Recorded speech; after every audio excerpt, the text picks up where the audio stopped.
What's up everyone? My name is Nnamdi Eze and today we are going to be delving into an interesting topic that keeps many Nigerians awake at night. I recently saw this video online. A girl sent me a message on my DM. She said that she has saved 30 million naira and she's in Nigeria. Should she invest the 30 million naira in Nigeria or should she use it to relocate to Canada or UK? You understand the question? She has 30 million naira cash in Nigeria. So she's asking me what is my opinion about investing 30 million naira in Nigeria or using it to relocate abroad. Well, I have my personal opinion on it, but I would like to hear from you. What do you think this person should do?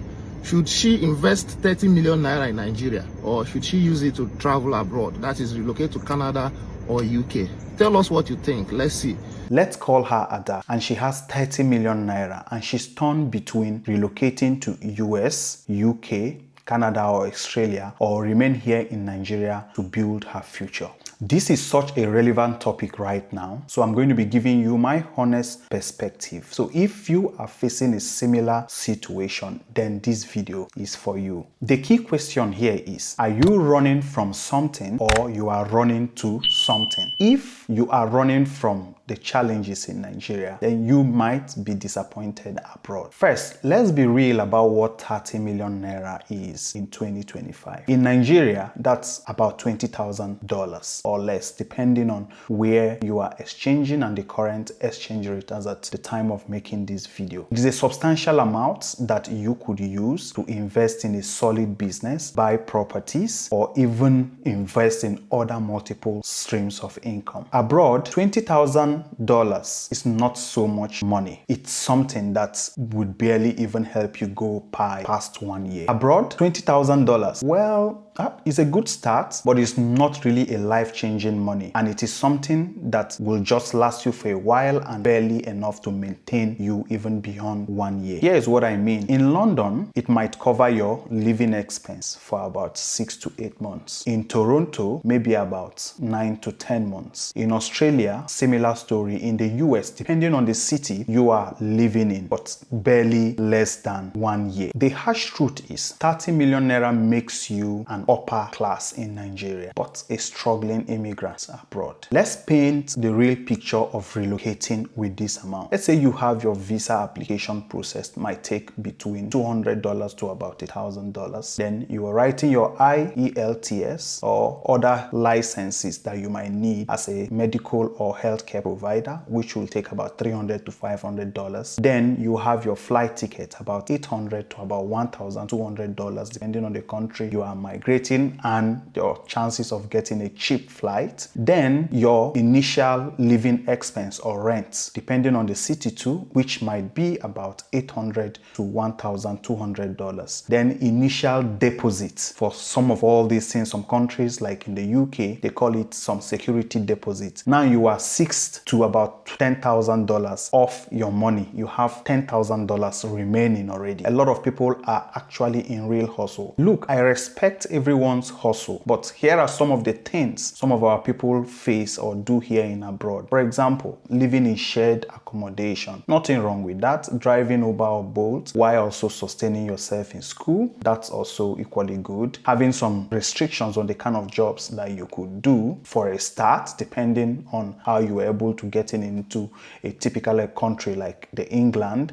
Then having to work in warehouses, care homes, or being a cleaner in some cleaning agencies. But the question here is, why trade the comforts of living in Nigeria for a struggle right here abroad for things that ordinarily you wouldn't be doing in Nigeria for having 30 million naira in the first place? You need to count the costs. Yes, success stories exist, but for every one success story you hear, there are about 50 people who are really grinding and struggling and asking themselves if they really made the right choice. Now let's talk about what 30 million naira can do for you right here in Nigeria. You could start an import business right off the bat. You can travel to China, import products from Turkey, import products from Dubai. You could invest in a solid business or even start your own. If you are not comfortable investing in your business or starting a business, you could invest in a franchise that has already started. And now registration and cost of starting and other things. I see a lot of people who invest in franchises like pharmacies, franchises like eateries, and it's giving them a consistent stream of income depending on the location that they have chosen. While a lot of people might want to start agric business, agric is really booming now, and Operation Feed the Nation has become the talk of the day. Imagine investing such an amount into agriculture, maybe poultry, piggery, or fishery, or anything you look at it in any way. I'm not saying you have to go and have a large farm land and be afraid that maybe you could have intruders who will come and disrupt your produce, but there are simpler things that you could start by the side, and these things can really give a significant boost in your stream of income.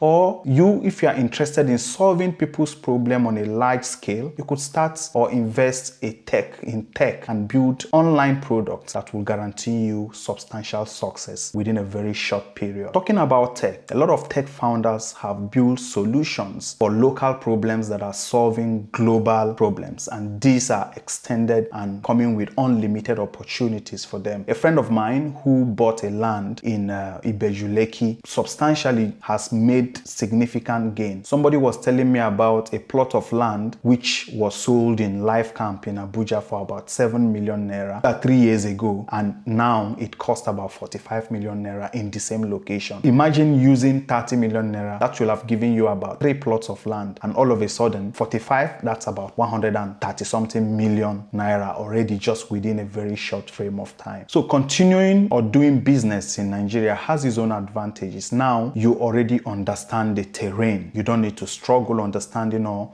reinventing the wheel when it comes to the business. Now you have the connections already, because it depends on how you were able to even get the 30 million naira in the first place. If you got it from a solid hustle, then it's easy for you to reinvest it in another business. Now there is no visa restriction. Recently we were seeing countries who have now started talking about certain jobs or certain opportunities or certain places that Nigerian businesses cannot be in. Like I saw another video from Ghana. Watch this video here. Good afternoon to my foreign counterparts, the Nigerians. I think the group is NUTAG, right? Good afternoon to the NUTAG group. Good afternoon to my executives. I greet everybody this afternoon. We all know the reason why we are here today. I think on 8th September, we started an exercise in Abosokan here, spare parts dealers, on behalf of our members to address issues arising here, problems and challenges that we are facing in our market. So today is the third day, which we said we will meet all the executives, the Nigerian executives, to at least tell them why we are embarking on the exercise. So we've called them today and they are here with us. And also we thank them very much for complying with the exercise within the 3 days. So what we are saying is very clear and short. It's the law, GIPC law, and I quote and I say, by law, section 27 of the Act, by law 27 of Act 865, foreigners cannot engage in retail trading in markets, kiosks, or stores. These are reserved strictly for Ghanaians. So if a foreigner set up a store or a small retail shop in a market like Abosokan, Circle, Okaishi, Magazine, Swami, they are operating illegal. That is our shortening. If you set up a shop, a kiosk, or a store in our market, they are operating illegally. That's the Act 1, right? So the Act 2 states foreigners may do business in Ghana if they meet investment thresholds. Invest at least $1 million in equity. Employ at least 20 skilled Ghanaians. In that case, they may operate outside the market, not in the market. So I think our message is clear. I'm not a lawyer. The Act is the GIPC law. I mean, everybody can go online to read the Act. Okay. So I think it's the Act 3, in the practice. Yes. Foreigners cannot stay in the same markets, stores, retail spaces reserved for Ghanaians. They can only operate outside the market and only if they meet the strict GIPC investment. Now, what it's trying to say is there are certain areas that Nigerians will not be able to establish their businesses. And now the Ghanaian government is saying that they are putting requirement that you need to meet about $1 million threshold for you to start business in certain areas in Ghana. And now you should be able to employ about 20 Ghanaians. And it depends on the kind of business you're doing. So simple businesses may have visa restrictions that would not even allow you start something else. But in Nigeria, right off the bat, you have started your business and you're already succeeding, even within a very short space of time. If you are absolutely determined to relocate, now here is my take. Let's say you move to some of all those countries in search of greener pastures. But one thing you have to really understand is, let's say you come to the UK. We have a lot of post-Brexit uncertainties. Recently, the far right wing and sentiment that is not really favorable for immigrants. Now, your 30 million naira may not go far for you when you want to come into the country barely 8 to 12 months. If you are someone like me who struggles with the cold weather, then winter can be very harsh and it's not something that you will really want to stay in a country that you are not really familiar or comfortable with their weather. Now, take for example a country like Canada. Some of the pros. Now, easy migration. Can easily migrate. They have a system that allows people to migrate easily. Now, where are the cons? The cons is very harsh winter, rising unemployment crisis. It's a big problem. And if you are moving to Australia, they also have great weather. That's a good pro. They have opportunities for immigrants, but the problem is that it is point-based. So depending on your age, the kind of skills that you have, you accumulate points. And most times, anything less than 65, you don't get an opportunity and you may not even get the visa in the first place. If you are going to the US, the largest economy, multicultural, entrepreneurial drive. These are some of the big advantages. So you can succeed as an entrepreneur in the US. But the problem might be with securing jobs that could sustain you. And settling down with 30 million naira might just be a breeze. And within few months, your money is already completely depleted. And if it's the UK, we have good cultural ties with them. That's one of the pros. You can take short courses and boom, you have gotten sponsorship and you travel and you relocate. But the problem now is their healthcare, long waiting time. With your 30 million naira, you're already significantly an upper class. So accessing good healthcare in Nigeria will just be quick. But here in the UK, it doesn't look at your class. You have to wait for those long periods. And then if you want to try private, then maybe that your 30 million naira will move from months to days. Now, post-Brexit uncertainties, it's also one of the challenges. And now we are also hearing the far right-wing sentiments rising because of immigration. Now people are concerned about circumstances surrounding people coming into the UK, which has never really been like that. Now, you may not be comfortable with the weather when it becomes really harsh. And now settling down with the 30 million naira may not take too long before you begin to have issues. A lot of us might have heard about, in London alone, having over 15,000 knife attack cases. So if you're talking about insecurity, it's a global challenge. The last time, not too long ago, we heard about the founder of Turning Point USA, Mr. Charlie Kirk, being shot in a rally. Some of all these things, you may not hear them in Nigeria, but we also have our own insecurity issues. You could see lots of sentiments because of your race, ethnicity, and that might also be a very big challenge for you. Here's what I would do if I were Ada. Number one, option one, the hybrid approach. I will invest 20 million naira in a solid business in Nigeria. Then the 10 million naira I will use to travel abroad, look at exactly what abroad looks like I always do. Then I will test the waters before knowing exactly what it is that I'm going to face abroad. Option two, the Nigerian first strategy. Invest the whole 30 million naira in Nigeria. Within 3 to 5 years, that 30 million naira will have become 150 million naira if you know what you're doing. Or you could invest in other businesses or even put the money in some government-backed investment opportunities shares, stocks, treasury bills and other things being offered by different financial institutions. Now you will have substantial amount of money to even invest in global opportunities when they arise because of the dividend of your investment back home in Nigeria. Option 3, the calculated risk. Now, if you are young, less than 30 and single and can hustle, well, you can relocate to a country like Canada and Australia, but you will have to have solid plans, not just hopes or dreams of greener pastures. You will be ready to at least 2 to 3 years of solid grinding for you to even get even before you start talking about opportunities that may arise and other ways to multiply or maximize your income. Look, I am not anti-relocation. I travel all the time. I understand the appeal. But the problem is people who travel with just hope and not having concrete plans.